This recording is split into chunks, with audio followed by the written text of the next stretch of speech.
Hi, welcome back to this physics video. In today's video, we will learn how to solve numerical of relative velocity.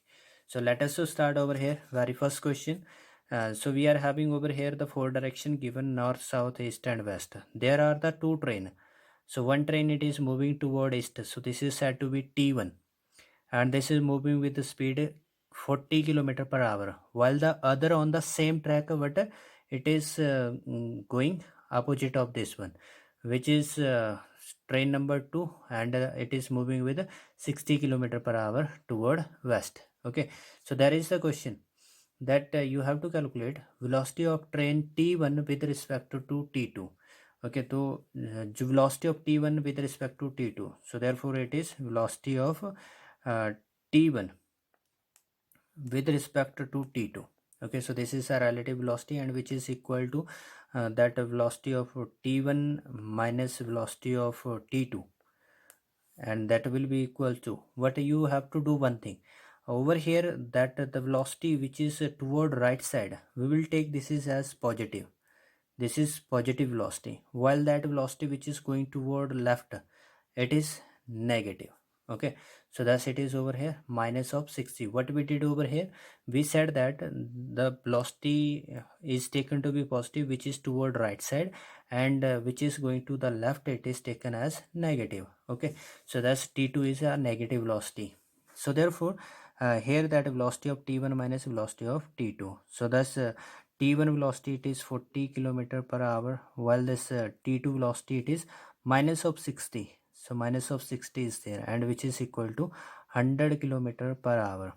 Okay, so therefore this velocity of T1 train it is 100 kilometre per hour with respect to T2. अगर हम T2 train से T1 को देखें तो T1 train जो है वो 100 kilometre per hour की स्पीड से जाती हुई दिखाई देगी. Okay, this is the meaning over here. Now the next that the second part of this. So second part is saying over here velocity of train T2 with respect to T1.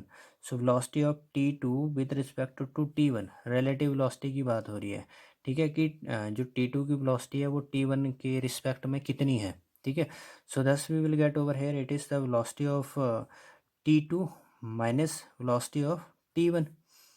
Okay, and which is equals to that of T2 की velocity कितनी है. So it is toward left which is taken to be minus of 60 and minus जो velocity of T1 है it is toward right which is plus 40.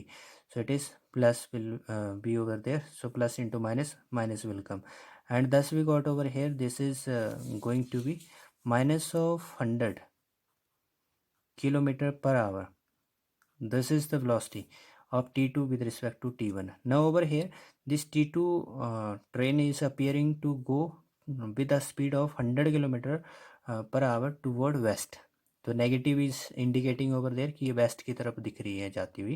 ठीक है, तो T1 train से अगर हम देखें कि T2 ट्रेन किस स्पीड से जा रही है तो उसकी जो स्पीड होगी वो क्या होगी 100 किलोमीटर पर आवर, जिससे वो दूर जाती हुई दिखाई देगी. Okay, now let us to look over here. This is the third part of the question. Velocity of ground with respect to T1. तो relative velocity of ground को मैंने g लिखा and it is with respect to T1 train. तो T1 train की respect में ground की speed क्या होगी. Okay, so we are saying over here this is going to be speed of ground minus speed of that T1 train. Okay, so we are finding over here जो ground होता है वो तो क्या करता है, वो तो चलता है क्या. ठीक है, तो ग्राउंड हमेशा क्या होता है, रेस्ट पे है, स्टेबल है. तो इसलिए ग्राउंड जो है इट इज़ एट रेस्ट. तो इसलिए हमारे पास this is 0 minus that of T1. तो T1 ट्रेन की स्पीड कितनी है, it is plus 40. So thus we get that it is minus of 40 kilometre per hour. ठीक है, तो इसलिए जो ग्राउंड है वो ट्रेन से कौन सी स्पीड से दूर जाता हुआ दिखेगा. तो it will appear to be moving with that speed of 40 kilometre per hour but it is toward west. ठीक है, क्योंकि T1 ट्रेन किस तरफ जा रही थी, ईस्ट की तरफ. तो इसलिए जो ग्राउंड है वो किस तरफ जाता हुआ दिखाई देगा, वेस्ट की तरफ. और कितनी स्पीड से, that is with 40 kilometre per our. So here we have used that relative velocity. So as yesterday we said that relative velocity of A with respect to B, so it will be velocity of A minus velocity of B. or that of velocity b with respect to a, it will be velocity of b minus velocity of a. So this that implementation we did over here.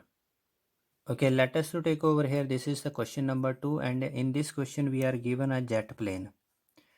So this jet plane is going vertically upward with a speed. So this speed is written over here. तो jet के लिए मैंने जे use कर लिया, ठीक है। तो कैसा प्लेन है ये? जेट प्लेन है, तो इसलिए जो वर्टिकली अपवर्ड हमारे पास ये jet plane 500 kilometre per hour की स्पीड से चल रहा है, ठीक है। एंड ओवर देयर जो it is going to eject the gases, तो जो गैसेज है उससे वो क्या होंगी? डाउनवर्ड डायरेक्शन में होंगी। So that it is given to us, जो वेलोसिटी है गैसेस की with respect to jet, it is 1500 kilometre per hour, ठीक है। इसमें गैसेस की वेलोसिटी किसकी रिस्पेक्ट में दी हुई है? जेट की रिस्पेक्ट में दी हुई है। It is 1500 kilometre per hour. So they are saying to us that what will be the velocity of gas with respect to the person who is standing on the ground, ठीक है। तो जो gases है, ये जो eject gases हैं, वो उस पर्सन की रिस्पेक्ट में किस स्पीड से आती हुई दिखाई देंगी, ठीक है। So for this purpose student we have to do one thing. ये जो वर्टिकली अपवर्ड में जो हमारे पास जेट की वेलोसिटी है, let us to take this is as plus, ठीक है। हमने क्या किया, यहाँ पे जो अपवर्ड मोशन है उसको प्लस ले लिया, तो इसका मतलब हुआ डाउनवर्ड मोशन क्या हो जाएगा? नेगेटिव हो जाएगा। So that's over here that velocity of jet is equal to plus 500 kilometre per hour, ठीक है। And that velocity of gas with respect to jet, it is equal to minus of 1500 kilometre per our. Okay, so thus we have to find over here velocity of gas with respect to that person. Okay, so it means how we can write this one? It is velocity of gas minus velocity of person. But where this person is standing? He is standing on the ground, ठीक है। तो ground के ऊपर खड़ा है, तो इसलिए ground क्या होता है? वो तो ऑलवेज, ग्राउंड तो कहीं मूव नहीं करता ना, ग्राउंड तो रेस्ट पे ही रहता है। लेकिन हमें चलता हुआ क्यों दिखाई देता है ग्राउंड? वो रिलेटिव वेलोसिटी की वजह से होता है, ठीक है। अदरवाइज ग्राउंड की अपनी वेलोसिटी क्या होती है? जीरो, ठीक है। तो ये रेस्ट के ऊपर है। सो देयरफॉर जो पर्सन है वो ग्राउंड के ऊपर है at rest, so its velocity is taken to be zero, and that velocity of gas with respect to person will be equal to velocity of gas only. Okay, so therefore what will be the velocity of the gas? That is our demand now to find it out. So uh, here in this, that we will put the value of velocity of gas. So just to check this one, आपको दिया गया velocity of gas with respect to jet, ठीक है। how will you write this one? It is written as velocity of gas minus velocity of jet. will it be right? ठीक है। now which is equal to, जो gas है उसकी velocity तो हमारे पास given नहीं है, ठीक है। लेकिन हाँ, जेट की वेलोसिटी हमारे पास गिवन है, और जो गैस की विद रिस्पेक्ट टू जेट वो वेलोसिटी भी गिवन है। तो इसलिए वेलोसिटी ऑफ गैस क्या हो जाएगी? So it will be, take this to other side, and velocity of gas with respect to jet plus velocity of jet, we are getting this formula, and which is equal to that it is going to be minus of 1500 and plus of 500 is there, and which will be there minus of 1000. Okay, it is kilometer per hour. This is the velocity of the gas, ठीक है। तो velocity of gas हमारे पास क्या है? Minus of 1000 kilometre per hour है। So thus we will say over here this velocity of gas with respect to person. तो जो हमारे पास पर्सन को ये जो इजेक्टेड गैस है वो किस स्पीड से आती हुई दिखाई देगी? This will be with 1000 kilometre per our, और नेगेटिव का मतलब है डाउनवर्ड में आती हुई दिखाई देगी, ठीक है। So therefore this is that relative velocity case.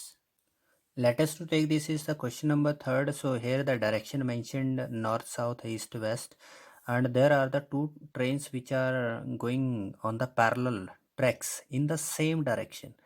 तो दोनों जो है वो ईस्ट की तरफ चल रही हैं, ठीक है। तो इसलिए right side motion we are considering that it is positive, ठीक है। So they are asking us to find out the relative velocity of T1 with respect to T2, ठीक है। तो अगर हम T2 ट्रेन से बैठ के देखें कि जो फर्स्ट ट्रेन है वो कौन सी स्पीड से जा रही है, ठीक है। So that is that T1 with respect to T2. So it is written as velocity of T1 minus velocity of T2 and which in turn is equal to, जो फर्स्ट ट्रेन है वो कौन सी वेलोसिटी से चल रही है 50 की speed से, और दूसरी कौन सी से चल रही है 40 की, तो इसलिए कितने का डिफरेंस आ गया 10 किलोमीटर पर आवर का। ठीक है, so this is that velocity of T1 with respect to T2। तो T2 को कौन सी स्पीड से ये जो फर्स्ट ट्रेन है दिखाई देती है, it is going ahead with 10 kilometre per our, वो उससे 10 किलोमीटर पर आवर की स्पीड से आगे जाती हुई दिखाई देती है। ठीक है, this is the relative velocity. So this is our first part. Now the second part over here, that relative velocity of second with respect to first, so it will be velocity of second minus velocity of first train, and which in turn is equal to second train की velocity कितनी है 40, first train की velocity कितनी है 50। ठीक है, दोनों है तो सेम ही डायरेक्शन में है, but right now we are sitting in this T1 train. अब हम क्या कर रहे हैं, उस T1 ट्रेन के अंदर बैठे हैं, तो T1 ट्रेन जो है वो फास्टर है। ठीक है, तो आपकी गाड़ी फास्ट जा रही है और उससे आप दूसरी गाड़ी को देख रहे हो जो स्लोअर है। ठीक है, तो वो स्लोअर गाड़ी क्या होती है, आपको खुद से दूर जाती हुई दिखती है। ठीक है, तो ऐसा लगता है जैसे वो हमसे पीछे की तरफ जा रही हो। ठीक है, तो इसलिए हमारे पास क्या होगा, ये -10 kilometre per hour, this will be over there. So thus we get over here कि जो relative velocity of this T2 है with respect to T1, it is -10 kilometre per hour. तो ये T2 जो ट्रेन है वो T1 से 10 kilometre per hour की स्पीड से दूर जाती हुई दिखाई देगी या पीछे रहती हुई दिखाई देगी। ठीक है, so that's all from my today's video, thank you for watching this.